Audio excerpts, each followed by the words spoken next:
Bom, gente, voltando agora para a gente fazer a correção do CHG, tá bem?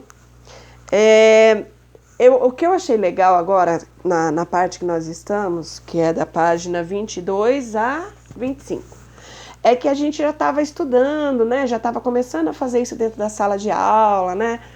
Fazendo pesquisa sobre planetas e tal. Então, eu acho que é um assunto que vocês devem estar gostando de ler, de fazer, de aprender, né? De descobrir. Então, eu acho que de todas as matérias, eu acho que é a que pelo menos é o que estava acontecendo dentro da sala de aula, que vocês estavam muito engajados nessa descoberta, né? Então, vamos lá. Página 22. Nessa página 22, eu tenho três gravuras, três imagens de planetas, né? Mercúrio, Vênus, Marte. Ambos os três têm a mesma... como que eu vou falar? Tem a mesma forma. Vocês perceberam isso? Inclusive, Mercúrio e Marte têm uma coloração até que bem parecida. Aí, observando essas três, essa gravura que tem aí, tá assim, ó, observe as imagens que mostram alguns planetas do sistema solar. Depois responda as questões. Quais as características esses planetas compartilham? Primeiro, eles possuem a mesma forma, tá? Eles possuem a mesma forma. E outra coisa, eles não têm anéis, tem?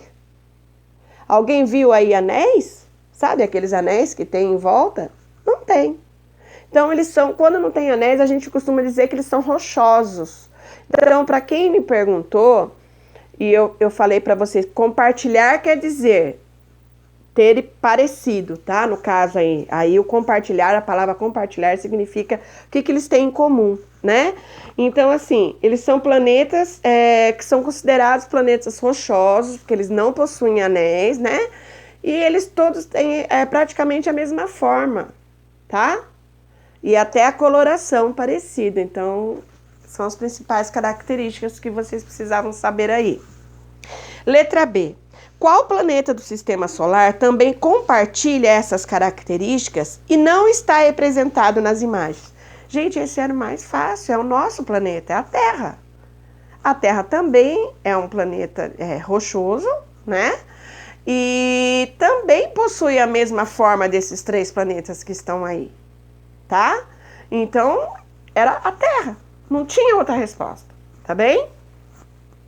Aí vinha um textinho, tá? Que é falando sobre os planetas anões e os corpos menores. Falando que atualmente existem 5 planetas anões que também giram ao redor do Sol. Fala dos cometas, dos asteroides, dos meteoros, né? Dos meteoritos. Aí vem a pergunta. O que são meteoros? Qual é a diferença entre meteoro e meteorito? Eu respondi, eu acho que foi pro Túlio, que vamos imaginar no filme do Superman, tá? O Superman vem lá da terra dele, quando ele vai entrar como é que fala? Na atmosfera da Terra, ele é um meteoro. E quando ele cai lá no chão e estilhaça tudo, faz aquele buracão, ele é um meteorito. Entendeu? Entrou na atmosfera, é um meteoro. Relou na Terra, é um meteorito. Entenderam? Vamos lá. Página 23 falava dos satélites. A gente já tinha conversado muito, inclusive, quando a gente estava falando do negócio de lixo, né? Que existe hoje em dia, inclusive, uma grande quantidade de lixo lá no espaço, né? Que são satélites que quebram e que ficam lá perdidos no espaço e havendo essa poluição também lá. Para você ver como o homem é tão inteligente, mas não conseguiu aprender ainda que nós temos que preservar não só o nosso planeta, mas o espaço. E nós não fazemos isso. Bom, aí tá falando assim lá, ó. No sistema solar existem mais de 170 satélites naturais. ou seja, corpos celestes que giram ao redor dos planetas. E a Lua é o único satélite natural da Terra, tá? Existem também satélites artificiais, que são esses que são construídos pelo ser humano, que é mandado para o espaço, né, para telefonia, e várias outras coisas, GPS, TV, tá tudo lá no espaço. Esses são satélites artificiais. Aí tem na página, aí tem duas fotos, né, tá em preto e branco, que uma é do Sputnik, que foi o primeiro satélite artificial lançado no espaço há cerca de 60 anos, e nós fizemos um trabalho muito legal sobre isso na sala, lembram disso? Do primeiro bicho que foi lá, lembra, para o espaço, como chamava? Então, tentem relembrar isso, voltem lá no caderno, voltem lá no livro, sabe por quê? Porque daí fica muito mais gostoso, porque você percebe que você não está perdendo o fio da meada. Você continua na mesma linha, tá bem? Aí tá lá no número 12. Pesquise em livros ou na internet informações sobre o maior satélite natural do sistema solar. E em seguida responda. Qual é o nome desse satélite? É o Ganimedes. Nome diferente, né? E onde ele fica? Ele gira em torno do planeta Júpiter, tá? Ele está sempre girando em torno do planeta Júpiter. E ele é o maior satélite natural, tá? Maior, inclusive, do que a Lua, que é o nosso satélite natural, né? Da Terra, no caso, que é o que fica rodando em volta da Terra. Aí o 13. Nós temos no 13... Peraí, é isso. Tem leia o texto, e o texto é sobre um satélite brasileiro. É uma notícia, tá? Então, como toda notícia, não tem aí opinião, tá, gente? Aí não tem opinião. Aí o repórter, ele só colocou lá a reportagem do que se tratava, o que foi, como foi, só. Aí não tem. Aí não é um artigo de opinião, como acontece quando a gente faz na carta de leitor, que a gente, por exemplo, a gente poderia fazer uma carta de leitor referente a essa notícia, tá? Aí você ia fazer uma carta de leitor e ia dar opinião sobre o que você leu, o que você achou, por quê, se é bom, se não é bom, por quê, né? Então, lembrem-se, isso não é uma carta de leitor, isso não é um artigo de opinião, tá, gente? É uma reportagem, tá? Aí vem a pergunta, qual é o nome do satélite brasileiro citado na notícia? E cite uma das suas funções. Bom, o nome dele é Amazônia 1, né? Ele foi batizado de Amazônia 1. E qual que é a maior missão dele? É monitorar os recursos naturais do nosso país. Como que estão os nossos recursos naturais, né? Principalmente por quê? Porque é uma maneira... como que chama... Eu vou perguntar uma coisa. Filho, como que chama aquele negócio que fica rodando no céu, assim, pra tirar foto? Como assim? Não lembro. Tirar foto? No céu? Sabe aquele negócio... tá vendo? Quando eu falo pra vocês que eu sou uma analfabeta digital, é por isso. Que tem aqueles... É como se fosse assim, um aparelho, um helicóptero pequenininho que ficasse rodando para ver... Como? Drone. Drone, isso, como se fosse um drone que dá para ver lá de cima aonde está tendo desmatamento, né? Aonde está havendo mais... como é que eu vou dizer?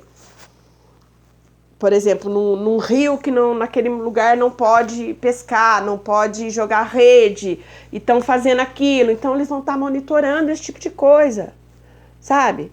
E é importante? Lógico. Por que é importante? Porque é uma maneira de você poder preservar o seu país, a sua natureza, o recurso natural que você tem, inclusive de poluição, né?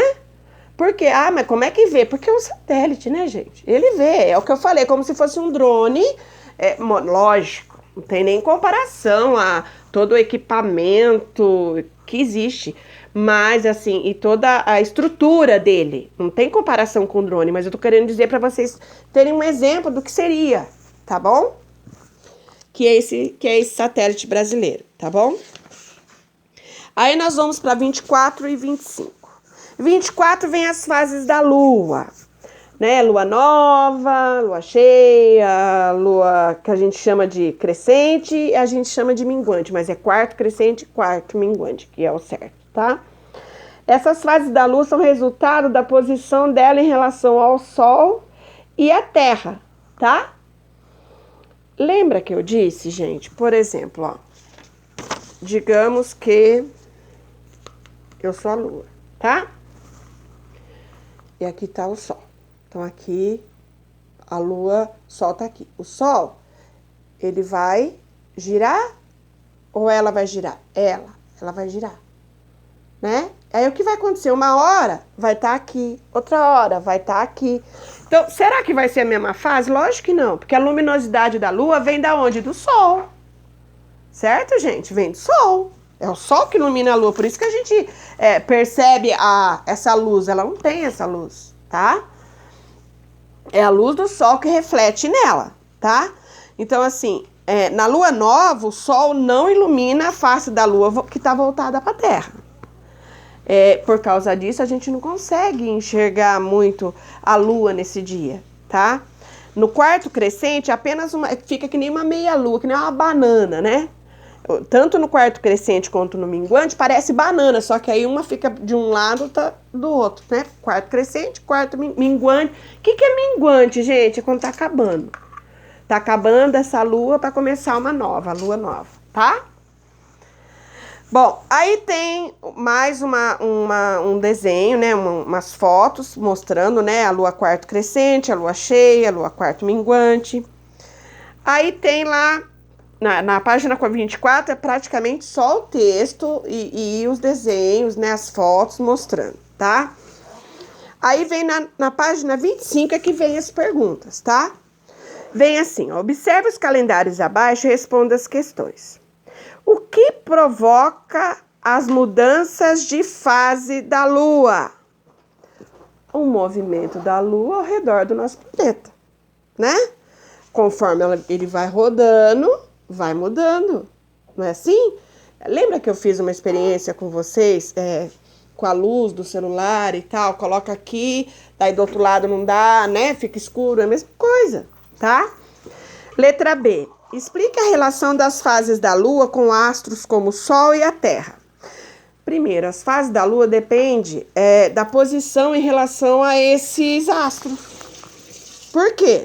Porque a parte visível da Lua é a parte que está voltada para a Terra e que está sendo iluminada pelo Sol. Então, a parte que não está voltada para a Terra, que não está sendo iluminada pelo Sol, a gente não vai ver. Por isso que dá a impressão que ela só tem uma banana, porque a gente não está vendo, tá? Porque aquela parte ali não está sendo iluminada pelo Sol e não está voltada